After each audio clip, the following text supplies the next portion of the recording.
Everyone knows Cleopatra seduced Julius Caesar, charmed Mark Antony, ruled Egypt as a goddess made flesh. The movies show you the beauty, the power, the romance. They don't show you the bodies. They don't show you what she did to get that throne, what she had to do to keep it, what happened to anyone who shared her bloodline and dared stand in her way.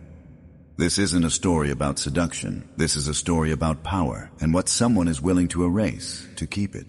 Power in ancient Egypt was never shared. It was taken, and once taken, it had to be defended from the only people close enough to steal it. In the Ptolemaic dynasty, the greatest threat to a ruler was never a foreign army. It was the person sitting beside them on the throne, the person who shared their blood, the person who slept in the next room. In that world, loyalty lasted only as long as it was useful. Love was a liability, and survival often meant making sure you were the last one left standing. Before we step inside the palace where this story turns dark, drop a comment with your city and country, because once you see how far someone will go to keep a throne, you may never look at power or family the same way again.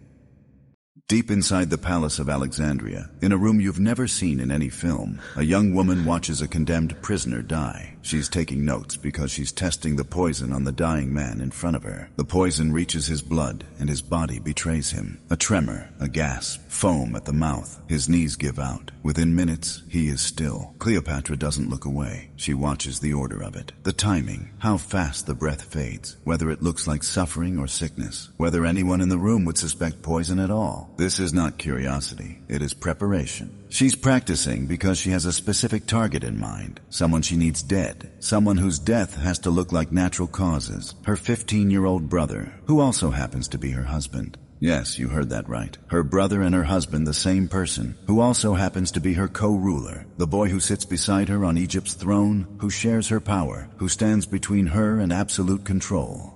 His name is Ptolemy XIV, and he has no idea his sister wife is planning his murder, but he's not her first sibling, and he won't be her last. To understand what Cleopatra did, you need to understand what she learned, and that lesson came when she was 14 years old, standing in the palace, watching her older sister die. Berenice, beautiful, ambitious, capable Berenice. She'd ruled Egypt for 3 years while their father was in Rome begging for military support, and she'd ruled it well. The people loved her. The priests supported her. Egypt prospered under her hand. And then their father came back with a Roman army behind him and very specific ideas about what happened to daughters who took power that didn't belong to them. Cleopatra watches the executioner raise the blade. She watches her sister forced to her knees. She watches Berenice's head separate from her body, watches it fall, watches the blood pool on the palace floor. She's 14. Her sister is around 25. And their father, the man who ordered this, the man who had his own daughter beheaded for the crime of ruling too well, he makes sure all his remaining children witness this, makes sure they understand. This is what happens when you take power you're not supposed to have. This is what happens when you threaten someone's throne. This is what family means in the Ptolemy dynasty. Kill or be killed. Murder or be murdered. Survive or become a lesson for whoever comes next. Cleopatra learns. Oh, she learns so very well. 4 years later, her father dies. Natural causes this time, the kind of death that just happens when you're old and paranoid and have spent your whole life drowning in wine and worry. And the succession is clear, written in his will, approved by Rome. Cleopatra and her younger brother Ptolemy XIII will rule together. Co-rulers, husband and wife, brother and sister. She's 18, he's 10. They're married, of course. That's how it works in the Ptolemy family. Brother-sister marriage, keeping the bloodline pure, keeping the power concentrated, making sure the throne stays in the family. It's been this way for 300 years. Generation after generation of siblings forced to marry each other, forced to share power, forced to pretend they're not constantly plotting each other's deaths. Because that's the other Ptolemy tradition, the one that doesn't get carved into monuments or painted on temple walls. The murder. The endless, systematic, predictable murder. Uncles killing nephews. Mothers killing sons. Brothers killing sisters. Sisters killing brothers. Over and over and over for 3 centuries. A family that stays in power by regularly killing itself.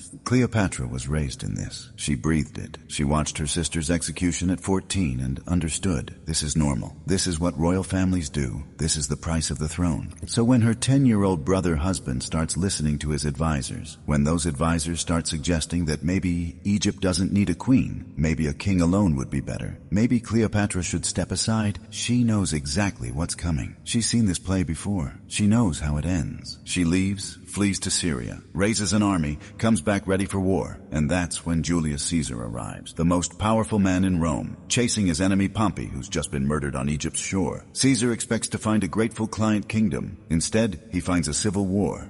Cleopatra famously smuggles herself into his presence rolled in a carpet. And yes, she seduces him. And yes, she's brilliant and beautiful and everything the legends say. But here's what the legends leave out. She doesn't just seduce Caesar for romance. She seduces him because she needs Rome's legions to kill her brother. And it works.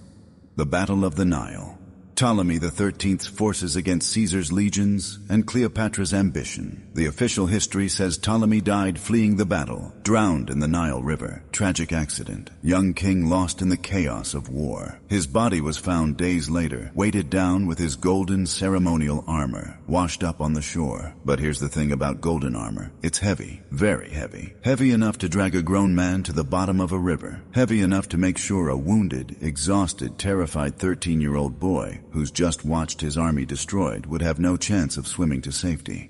Some historians whisper that the armor was put on him after he was already dead. Others suggest he was fleeing on horseback, fell in the river, and the weight of the gold did the rest. But there's a third possibility, one that fits the pattern, one that makes sense if you understand who Cleopatra really was. He was wounded in the battle. Maybe badly, maybe not. He made it to the river, tried to escape. And Cleopatra's soldiers, the ones loyal to her, the ones who knew what she wanted, they made sure he drowned. They held him under, maybe, or they shot him from the shore, or they simply watched as the golden armor dragged him down and did nothing, as the boy who'd been king gurgled and sank and died. Ptolemy XIII went into that river alive and came out dead. Cleopatra's most immediate threat eliminated. Her brother, her husband, her co-ruler, gone. She was 21 years old. She'd just won her first civil war. She just orchestrated her first sibling's death, one down. But Egypt needs a pharaoh, and tradition demands it be a pair, male and female. Brother and sister, husband and wife. So Cleopatra does what's expected. She marries her remaining younger brother, Ptolemy XIV. He's 11 years old. She makes him her co-ruler, puts him on the throne beside her, presents him to Egypt as her husband and her partner. And then she ignores him completely. Because she has Caesar now. She has Rome's support, Rome's legions, Rome's protection. She has power without needing to share it with some child husband whose only qualification for the throne is that he shares her DNA. Ptolemy XIV sits on his throne, wears his crown, appears in ceremonies, but everyone knows who really rules. Everyone understands this is Cleopatra's Egypt now. For 4 years it works. Caesar visits, fathers her son Caesarion, goes back to Rome and gets himself assassinated by senators who fear he's becoming a king. And Cleopatra waits in Egypt with 2 sons now, Caesarion, Caesar's child, and Ptolemy XIV, her brother husband, who's starting to grow up, starting to have his own opinions, starting to maybe wonder why his sister wife treats him like a ceremonial prop instead of a real king. And that's when he becomes inconvenient. Because Cleopatra has a plan. Caesar's dead, but his heir is coming.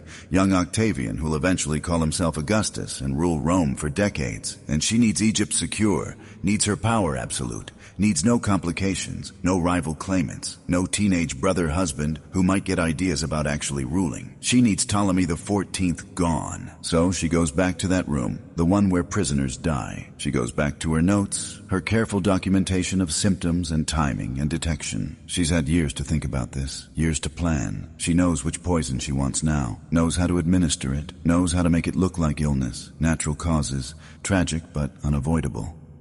Picture her watching another prisoner convulse, another test subject confirming what she already knows. This one, yes, this poison leaves no obvious trace. This poison mimics the symptoms of common illness. This poison will work. Ptolemy XIV is 15 years old when he dies. The official cause is listed as disease, sudden illness, the kind of thing that just happens sometimes in Alexandria's heat and disease and crowded streets. He's co-ruler 1 week, dead the next, mourned publicly and replaced immediately. immediately, replaced by Caesarion, Cleopatra's 3-year-old son, her new co-ruler, a toddler who can't read, can't write, can't rule, can't threaten her in any possible way. From teenage husband to toddler co-ruler, from potential rival to literal infant, the message is clear. Cleopatra doesn't share power, she just pretends to, and when the pretense becomes inconvenient, the co-ruler dies. That's 2 brothers dead, 2 brother husbands eliminated, 2 threats removed, but there's still a sister, and Cleopatra has a very, very long memory. Her name is Arsinoe, younger sister,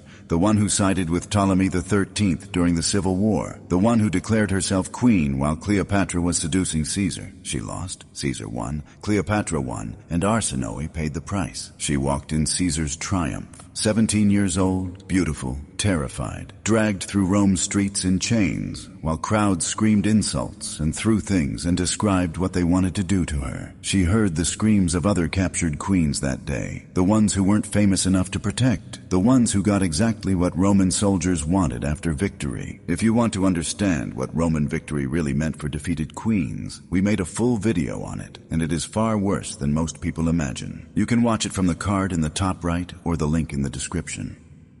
Surely he can arrange something, and he does.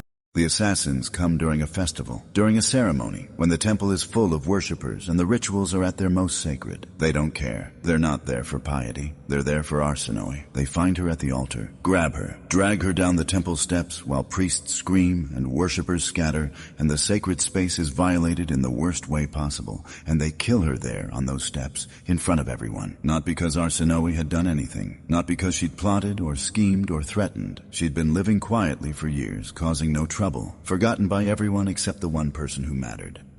Cleopatra killed her sister not for what she was doing, but for what she represented. Killed her not in rage, but in cold calculation. Waited years, let Arsinoe think she was safe, let her build a life in exile, and then struck precisely when it was convenient. That's the darkest part. Not the murder itself, but the patience, the calculation, the cold understanding that you can let a threat survive for years and years as long as you know you'll eliminate it when the time is right. 3 siblings dead, the pattern complete. Because she was a Ptolemy, and for 300 years, this is what Ptolemies did. The dynasty started with Ptolemy I, one of Alexander the Great's generals who took Egypt after Alexander died, and founded a kingdom that would last 3 centuries. And from the very beginning, from that first Ptolemy to Cleopatra at the end, the family had 2 unbreakable traditions. First, brother-sister marriage. Keep the bloodline pure. Keep the power concentrated. Keep the throne in the family by making sure the family only ever married itself. Generation after generation of siblings forced into marriage, forced into producing heirs, forced into pretending this was normal and natural and the will of the gods. Second, murder. Constant, predictable, systematic murder. Because here's what happens when you force siblings to share power. They kill each other for it. Ptolemy IV had his mother assassinated. Ptolemy VIII killed his nephew, then married his nephew's widow, who was also his sister. Ptolemy XI murdered his stepmother, who'd made him co-ruler. On and on and on. 30-some pharaohs over 300 years, and nearly every succession involved murder. Nearly every generation saw siblings killing siblings, parents killing children, children killing parents.